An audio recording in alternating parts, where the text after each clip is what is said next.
A modest young girl stepped into the main hall of the Central Heights building. It was the venue for the city's largest startup pitch event. All eyes turned toward her, not because she stood out, but because she was different. An unbranded white shirt, simple gray trousers, and worn-down ballet flats. She became a walking punchline in a room filled with niche perfume, dangling Hermes Kelly bags, and the click of Louboutin heels. "Is that girl from Logistics?" A woman in bold red lipstick whispered, eyes still fixed on her phone screen. "Probably here to drop off documents for tech support," scoffed a man in an Armani suit. An event assistant approached, eyeing her from head to toe. "I'm sorry, but this area is reserved for startups invited to pitch service staff. Please use the other entrance." Anna Layton didn't respond. She opened her cloth bag and pulled out an official invitation stamped by Stratos Capital. The assistant frowned, glanced at it, then nodded reluctantly. "Well, then go ahead. Sit over there. But be quick. Main presentations are about to begin." No one in that room knew the girl they mistook for a delivery worker was the granddaughter of Richard Layton, the billionaire behind one of America's top investment firms. But Anna had never used that name. She had turned down the family business, rejected the privileges.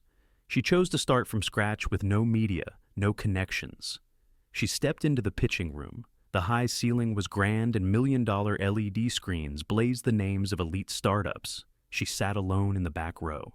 No logo, no media crew, no glittering backdrop, just one business plan and belief. She didn't yet know that, just a few minutes from now, an old acquaintance would step onto that stage and turn the silence around her into a storm of public humiliation.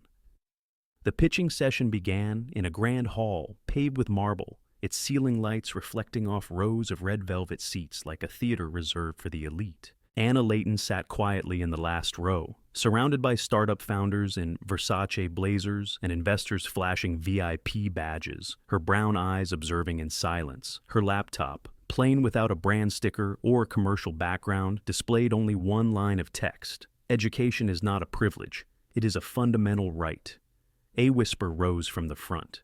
"What's the next startup? A free tutoring app for poor kids?" "No, I think it's the girl in white at the back." "Must be some charity project?" A ripple of laughter ran down the row. A blonde woman in a nude Balmain suit glanced at Anna, her voice half joking, half mocking. "Someone check the entry list again. Look at her." She probably wandered into the real founders showcase by mistake. Her name was Lana Cross, a young CEO whose startup had just secured Series B funding. She had also gone to university with Anna and had once envied her. When Anna's name was called to the stage, no one clapped. Only a few side glances and some smirks of thinly veiled contempt. Next up, Anna Layton, founder of the online learning platform Viora. Anna stepped forward, calm, steady. No dazzling dress, no PR team, only a USB stick, a pen, and unwavering belief in her idea. As she opened her laptop, Lana spoke up. Still sweet-voiced, but sharp as vinegar. "Careful. Everyone might be a word." Art slideshow from the Windows XP era. The room burst into laughter. Anna said nothing. She clicked on the first slide. An image appeared, a makeshift classroom in rural Africa. Children studying under a sweltering tin roof, their eyes shining with hope. Viora isn't designed to impress. It's built to rescue dreams left behind. Anna began, her voice low but clear. But she didn't get past her third sentence when an investor in the front row, Marcus Lorne, cut her off. "You talk a lot about ideals. Do you have a projected ROI chart, or is this just feel-good charity?" Laughter followed again. Someone whispered, "This startup's probably some charity for a carpenter's grandkid or a student's graduation project."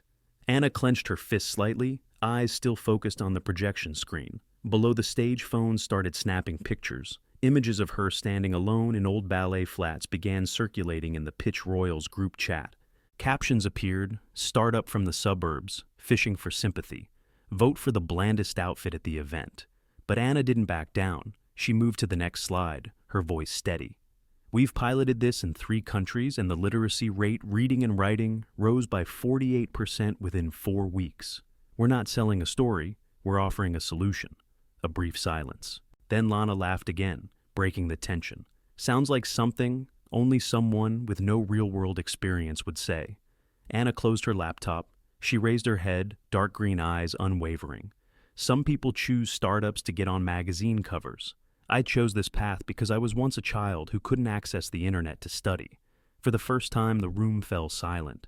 But that silence wasn't strong enough to stop the storm of ridicule still forming. Because what they didn't know was that in just a few more minutes, a familiar figure would appear and turn this entire auditorium into a courtroom of justice. The room returned to its usual buzz after Anna's presentation. No applause, no compliments, only disdainful glances and messages spreading through the Stratus Inner Circle group. Chat photos of her worn-out shoes attached poorest pitch of the year. Is the startup for children or for herself? Anna returned to the last row and sat down quietly. Lana Cross's laughter still echoed in her ears. She was seated in the front row with top investors, her eyes openly dripping with scorn. And then, it happened. The grand doors of the auditorium swung open. A tall man in a gray suit walked in, holding a dark leather document case. No one recognized him at first, until an investor in the front muttered, "Wait, is that Richard Layton?" The entire room froze.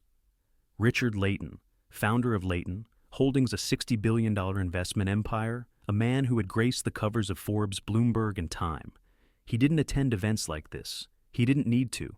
And yet, here he was, walking straight toward Anna Layton. The hall held its breath.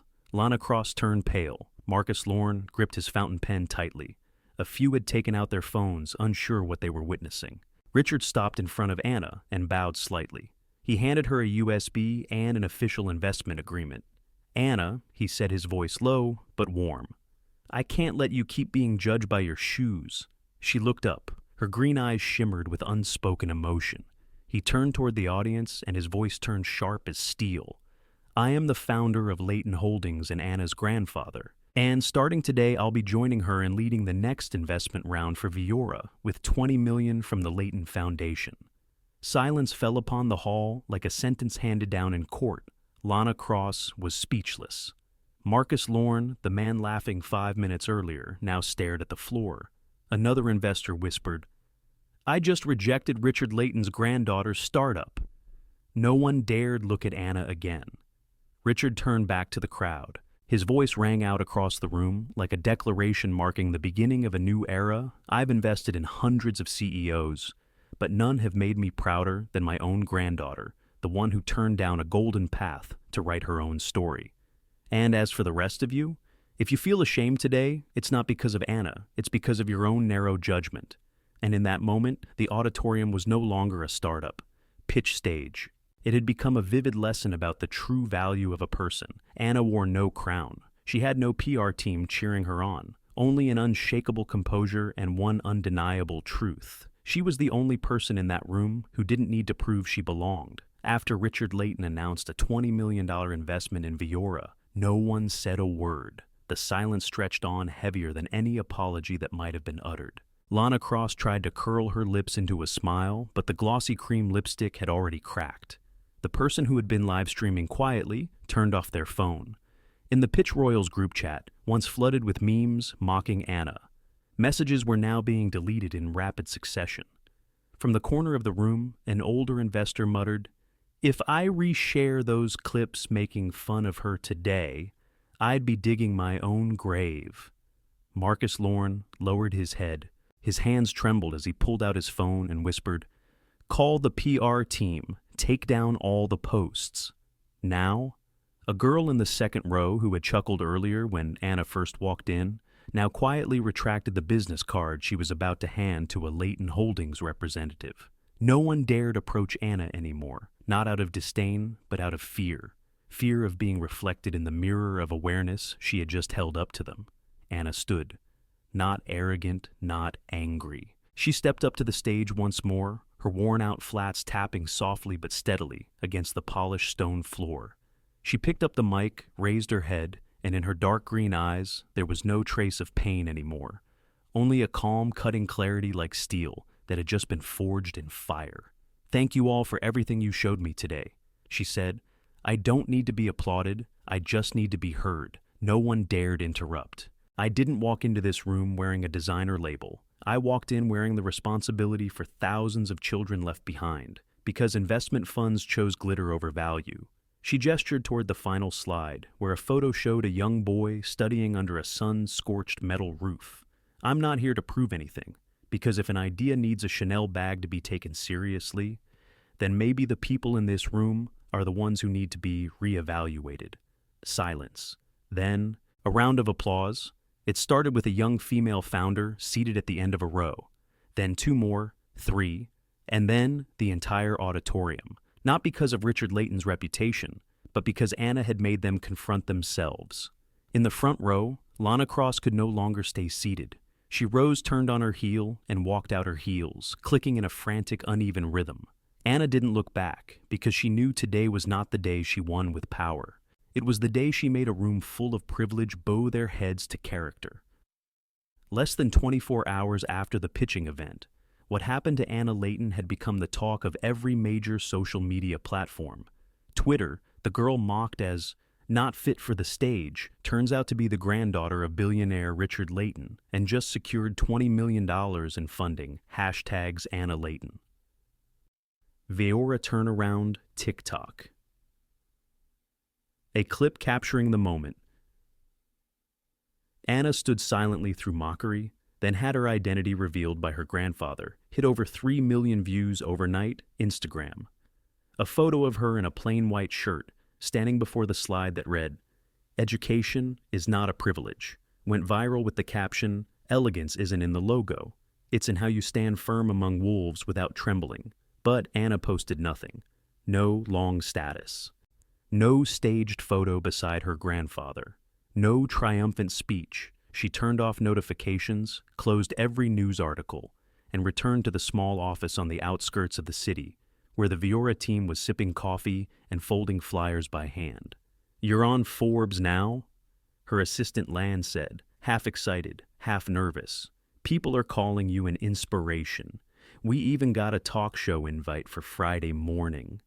Anna shook her head, her voice calm. "No, we didn't build Viora to become a symbol. We built it so poor kids could learn, even if no one's watching." She declined invitations from 4 morning talk shows, declined a free PR campaign offered by a major agency. When a news outlet asked for her strategy to clap back at investors, she simply replied, "I didn't clap back at anyone. I just didn't back down." Meanwhile, the polished images of those who had once mocked her began to crack. Lana Cross was removed from a promotional campaign by a female founders fund. Marcus Lorne was exposed on X with a leaked recording. She's just a charity case startup. Several investors who had once joined in the ridicule now rushed to clarify, pretending they'd supported her all along. Anna knew she read all of it, but she never responded. No call-outs, no public confrontations, no passive-aggressive posts. She simply redirected the entire investment toward developing machine learning tools for children with hearing and speech disabilities. When a financial magazine called her the Queen of Startup Redemption, she gave a soft smile and replied, "If you need a queen, look elsewhere. I just need Viora to have enough servers to run at full speed." That tiny room, where papers still stacked high and the electric fan still hummed with a tired whine, had now become the heart of a movement. Startups not for show, but for solving real problems. And Anna, in her old white shirt and worn ballet flats, still went to work like any other day. 3 months after the fateful pitch, the city hosted a special event called Tomorrow's Capital, an annual investment summit, gathering top funds and the most promising startups. The ticket to this event was not easily earned, but this year the organizers made a surprising move. They invited Anna Layton as a guest judge for the final round, alongside 2 representatives from Stratus Capital and Layton Holdings. The moment Anna Layton's name appeared on the jury list, half of the contestants tensed up. The other half started digging up old photos of her to post, with captions like, "Always admired her." On the morning of the event, as Anna stepped into the conference hall, the echo of polished heels suddenly ceased. She wasn't wearing designer clothes, no assistant rushing ahead, no makeup team trailing behind. Just a crisp white shirt with a standing collar, charcoal gray trousers, and an old leather-bound notebook. Those who once laughed at her now quietly averted their eyes. Some pretended to check their phones, others didn't dare show up at all. But one person was still there, Lana Cross. She had signed up to pitch in the final round with a project called Liftium, an AI-powered healthcare platform. She was desperately trying to salvage after investors pulled out. When their eyes met, not a single word was spoken, only the visible cracks in Lana's smile like a mask held together by thin plastic. Anna took her seat on the judging panel. In front of her were two buttons, approve and reject. On stage stood Lana, but this time not lit by confidence, but by desperation, cloaked in polished makeup. We're seeking a $3 million investment to expand our network. Liftium is committed to using AI to support underserved minority communities. Lana hit every note, presented every slide perfectly. But at the end, her voice wavered. I know I made mistakes in the past, and today, I only ask for a fair chance. The entire room turned to look at Anna. No one knew what she would do. Anna said nothing. She simply turned a page in her notebook, wrote a few lines, then Lana looked straight in the eyes. Technology won't redeem morality. If the one holding it still looks down on others, no raised voice, no anger, just a single sentence. Enough to bring the entire auditorium to silence. I'm not rejecting you because of the past. I'm rejecting you because I don't believe you've changed. The reject button was pressed. Lana lowered her head. For the first time, true silence. That afternoon, many young startups were chosen, not because they dressed expensively, not because they shouted slogans or raised massive crowds, but because they understood social responsibility isn't the closing slide of a pitch, it's the reason to begin. As Anna walked out of the venue, a third-year student ran up behind her. Excuse me, how do you stay unshaken? When people look at you with such condescension, Anna paused. She looked into the young woman's eyes and smiled gently. Just remember one thing. They only look down on you because they've never been brave enough to stand beside you. 2 weeks after the Tomorrow's Capital event, Anna Layton unexpectedly became the new ethical icon of the startup world. The press called her the silent heiress to the Layton empire, the woman who didn't need designer labels to make a room beau. Images of her in a white shirt holding a worn notebook graced the covers of magazines from Fast Company and Forbes Women to even Vanity Fair. She gave no interviews, attended no red carpet events, posted nothing except a photo of a new classroom in Sudan where Viora had just installed internet access. But the offers kept coming. A fashion house wanted to name their fall-winter collection the Anna Effect. A male-run startup proposed printing her face on hoodies as a symbol of next-gen feminism. An investment firm offered $50 million on the condition that Anna would appear on TEDx and retell the humiliation story. Anna declined them all. She sent the same reply each time: I'm not building a personal brand. I'm building education solutions. And when a national talk show called for the third time, promising to reshape the narrative into something more uplifting, Anna simply answered, I don't want to become a feel-good story while millions of children are still being left behind. But it was precisely that refusal that turned her into a legend. Netizens began sharing her quotes like life mantras. A popular influencer dubbed Anna the silent icon of the sincerity era. And soon the hashtag #BeLikeAnna exploded with thousands of young people donning white shirts to school or work, snapping photos beside rough-hewn notebooks. Anna saw it all. She didn't share, didn't protest, but she didn't endorse it either. One late afternoon, while working in Viora's small office, her assistant Lan stepped in. A bit hesitant. Anna, there's a group of students who would like to invite you to speak. They said, you're the only one who's made them believe that good people can still succeed. Anna looked up from her laptop. Her gaze softened. I'm not good at being anyone's idol, but if what they need is someone who tells the truth, I'll go. Because Anna understood, when you're the one who walks out of a room full of lies and survives, people don't need you to shine, they just need you not to fall. Just days after the hashtag, #BeLikeAnna surpassed 5 million shares. An anonymous article suddenly surfaced on a prominent investment forum, Anna Layton Billionaire's Granddaughter, playing the commoner, clever PR move, or hypocritical virtue. The post went viral quickly. It included old photos Anna in a haute couture dress as a child at a charity gala, a video of her stepping out of a Bentley with her grandfather at a board meeting, even a scanned document listing her as co-owner of a luxury estate in Maine. Public opinion split in two. One side was outraged, so she's just another rich kid pretending to be poor for praise. She wasn't self-made, she hid her privilege. The other side tried to defend her. So, what if she's rich? No one chooses where they're born. What matters is that she chose the harder path. But Anna stayed silent. No response, no defense. In the small Viora office, her assistant Lon entered, voice trembling. CNN wants a statement. Some sponsors are asking if you misled the media. Anna wasn't angry, she simply sighed gently, brushing her fingers over the cover of her notebook. I never hid that I was Richard's granddaughter. They just never asked. Lon bit her lip. So now what will you say? Anna paused, then smiled. A faint but sincere smile. I'll tell the truth, not to save myself. But so, the kids who felt like I once did, know that kindness doesn't have to be poor to be real. That evening, Anna wrote a handwritten letter. She posted a single photo, one of her cradling a small African child sitting against a bare brick wall. No stage lights, no cameras. And beneath it she wrote, I was born into comfort. That's true. I am Richard Layton's granddaughter. Also true. But I've never used my name to raise funds, never asked for special treatment. I chose silence because I wanted to be measured by effort, not by lineage. If that made some feel misled, I'm sorry, but I'm not sorry for choosing to do more and say less. That post was reshared over 800,000 times, not because it was dramatic, but because it was honest. That night as Anna walked past the school, Viora had just finished wiring for internet. A brown-skinned boy ran up and tugged at her sleeve, whispering, You're the lady.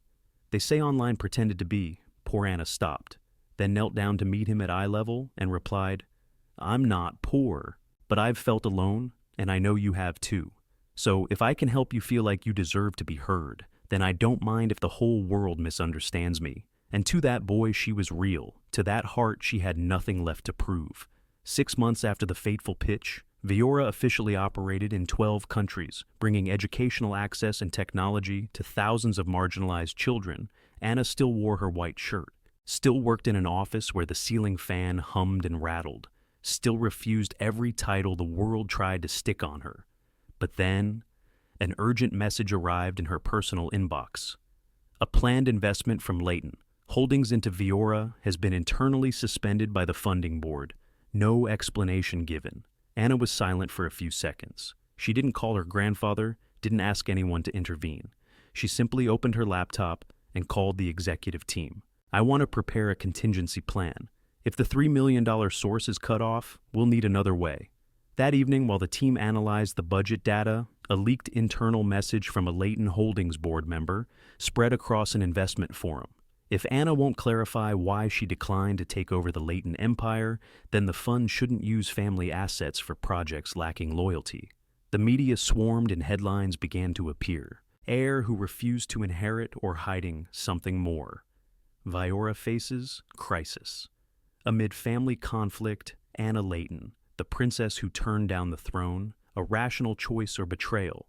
With media pressure mounting and the budget nearing its limit, Viora's board held a closed-door meeting. A senior advisor spoke cautiously. Anna, maybe you just need to post a simple message. Something that says you still respect your family, that you're grateful for the power that brought you here. Anna didn't respond right away. She stepped out onto the balcony and looked over the city lights breaking apart like shards of memory. And in that moment, she knew it was time to say what no one wanted to hear. At a special press conference held 3 days later, Anna stepped up to the podium. No escort. Not standing beside Richard, the spotlight fell directly on her calm face. Before more than 40 major news outlets she began, I didn't take over Layton Holdings. Not because I'm noble, but because I once witnessed the wrongs within it. Reporters gasped, cameras shifted rapidly. Anna continued, her voice steady. When I was 17, I discovered several Layton Foundation investments going into companies that polluted Southeast Asia. I reported it internally, but no one listened. No one wanted to stop, not even the person I loved most. My grandfather, I chose to walk away, and I swore to myself I would only attach my name to things I believe are right. The entire room fell silent. A financial journalist stood up. Aren't you afraid? This is a fortune worth tens of billions. Anna gave a soft smile. Of course I'm afraid, But there's something I fear more than that. It's waking up one day looking in the mirror and no longer recognizing myself. Hours later, Layton Holdings released a statement. We respect Miss Anna Layton's decision, but that decision also means the group's support will come to an end. Lon cried, the executive team worried, but Anna simply shut her laptop, opened a fresh notebook, and wrote the first line. Start again with less money, but more conscience. 3 months after the explosive press conference, Viora officially lost 60% of its funding. 3 branch offices were forced to temporarily close. The AI program supporting hearing-impaired students in Laos was halted. Forbes ran the headline, "The Quiet End of an Ethical Startup Icon." But Anna didn't retreat. She didn't grant interviews. She simply posted one line on the Viora website. We don't ask for pity. We ask for those who believe that education is a right, not a privilege. 3 days later, something unexpected happened. A student from the Viora project in Nepal uploaded a TikTok video speaking in shaky English. She sent me my very first computer. Without her, I'd still be cutting bricks on a construction site. That video spread across social media. A boy in Brazil followed, then a minority girl from Vietnam, a group of disabled children from Sudan, a village teacher from coastal Indonesia. They stood before their screens holding handwritten signs. We are Viora. She didn't save us. She believed in us. Don't let her fall alone. The community rose up, not the wealthy, not the investment funds, but thousands of students, teachers, families who had once been helped by Anna. They emailed journalists, wrote letters to international organizations, created an independent donation website. In just 10 days, they raised more than $2 million, not from billionaires, but from 96 countries, with an average donation of $11. Anna said nothing. She simply sat in silence, watching the screen display each contribution. Lon, her assistant, choked up. You know you don't need to inherit anything, because you're building an empire no one can ever buy. 1 week later, at a global education summit in Geneva, Anna was unexpectedly invited as an honorary speaker. She wore a white shirt, gray pants, the same worn ballet flats that had once been mocked. As she walked onto the stage, the entire auditorium stood. Not because she was a billionaire's granddaughter, but because she was living proof that sincerity never goes out of style. In her final speech, she said, "They used to say I was the girl who turned down a crown, but I never needed a crown to do what I believed was right. I'm not a hero. I'm just someone who believes if you give a child the right tools, they will build their own kingdom." She paused, scanning the audience. I lost my title, lost support, but I never lost the most important thing, the trust of those who had the least. As Anna stepped down from the stage, a brown-skinned girl in the front row ran up to her. She slipped a clumsily hand-woven bracelet into Anna's hand and whispered, "You're my queen, because you didn't need anyone's approval to be kind." And that was the most beautiful crown Anna ever wore, not made of gold, no diamonds, only truth and courage.